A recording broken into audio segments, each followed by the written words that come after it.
All right, guys, what's going on? Welcome in. So we have some breaking Jets news that's coming out now. Actually, from the team's own social media page, they wrapped up an interview with Senior Bowl director Jim Nagy for the GM opening. Now, first, kind of interesting little bit of news: the old Senior Bowl director, Phil Savage, is currently the Jets' interim general manager. So it's interesting how things kind of work out like that. But in any case, Jim Nagy spent a long time in the NFL, bounced around, with a couple different teams: Green Bay Packers, New England Patriots, Seattle Seahawks. Was actually a part of a couple Super Bowl championships as during his 18-year career as a scout. And look, is Jim Nagy my first choice as Jets general manager? No, he's not. But I'll say this: the Jets are actually putting in work here. They are talking to people. They are interviewing people. That was one of the positives whenever you let a general manager go in the middle of the season.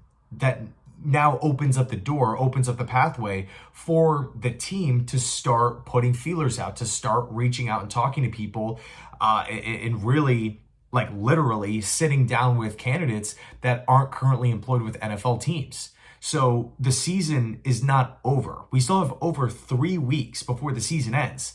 And the Jets have interviewed Jim Nagy. They have interviewed Thomas Dimitroff. They have a scheduled interview with Louis Riddick. They also have interviewed John Robinson. That's 4 known candidates up to this point. Not to mention Tannenbaum helping out, Rick Spielman helping out. I mean, if you were to tell me, hey, the Jets have already, have spoken to and sat down in the majority of the cases with 4 general manager candidates, and the season still has 3 weeks to go, yeah, we're getting a head start on this thing. And look, I understand today's a weird day with the article coming out about Woody Johnson and the Madden ratings, supposedly all these different things.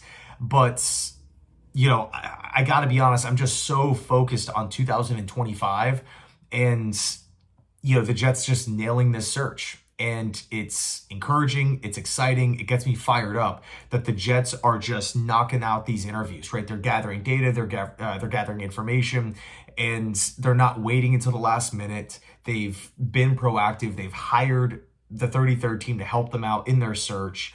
2 qualified candidates who have done this before. And in the case of Rick Spielman, someone who, as it's been talked about a lot, helped out the Washington Commanders figure out that whole situation a year ago.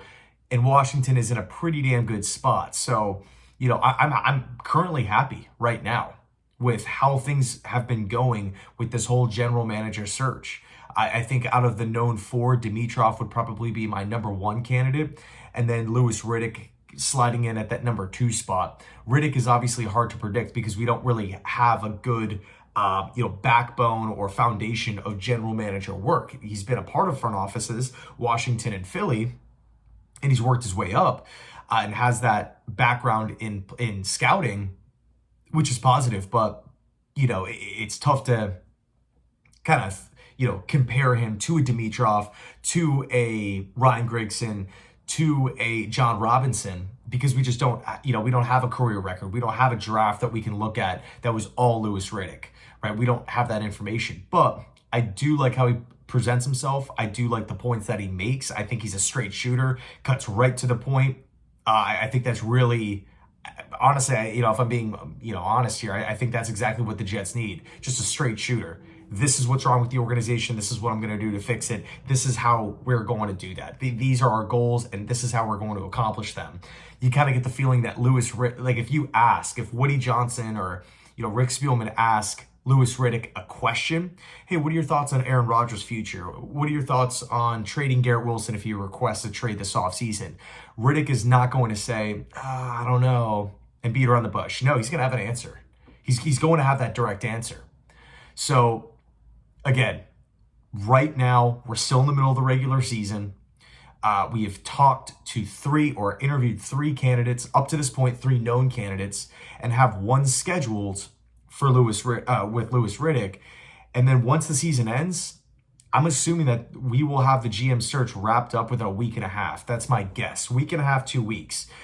Because then we can start talking to guys that are currently with other teams, the Agnews, the Borgonzis, the John Dorseys, right? Guys like that the Mike Greenbergs, who the Jets have been linked to. There's a lot of different options out there, and I truly think that the Jets will be fine with general manager. Head coach, I feel a little bit differently. I think it's going to be more difficult to find a head coach as opposed to GM. One quick point before I end the video here. Just something to think about. Thinking about doing a whole separate video on this topic. But right now, think about this for a second, right? Everyone's always talking about GM jobs are harder to find, harder to come across, and harder to land in the world of scouting, in the world of working your way up through a front office. Right now, it's looking like Mickey Loomis is going to be sticking with the New Orleans Saints.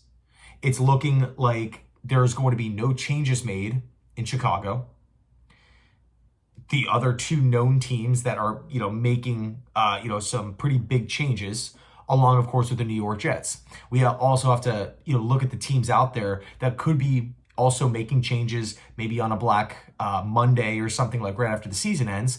Those teams like the Raiders.